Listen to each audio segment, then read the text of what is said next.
Meanwhile, President Joe Biden taking sweeping action, sparing the lives of almost every death row inmate in federal prison.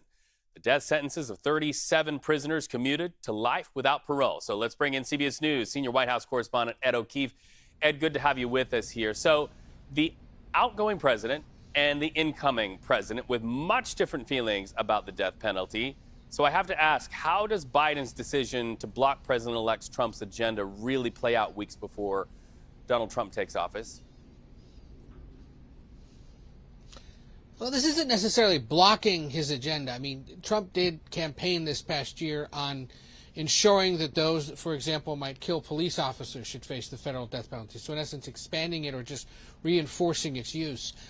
In the case of these 37 of the 40 men on federal death row, by presidential pardon and commutation power, Biden now just pushes them back to life sentences without parole. Doesn't touch the fact that they are in federal custody, but merely removes the chance that they would be killed.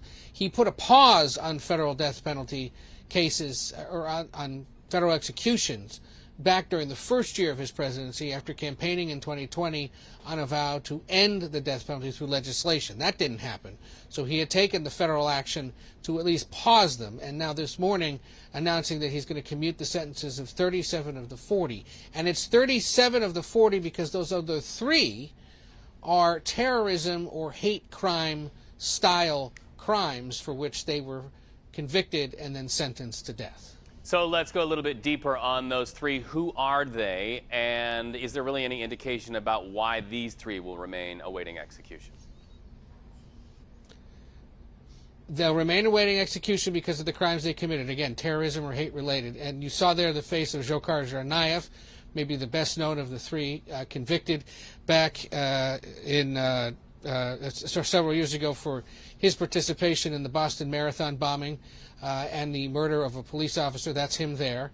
Dylan Roof was sentenced several years ago for killing 9 at the Mother Emanuel Baptist Church in South Carolina. And then the man you see there against the blue is Robert Bowers, who was sentenced last year for killing 11 at the Tree of Life Synagogue in Pittsburgh. So again, they were either hate crimes in that they were targeting Jewish congregants and then black congregants at a church, and then the case of Tsarnaev, it was a terrorism-related case. Biden's pause on death penalty cases back in 2021 didn't apply to these 3 anyway, so eventually these 3 will face the death penalty.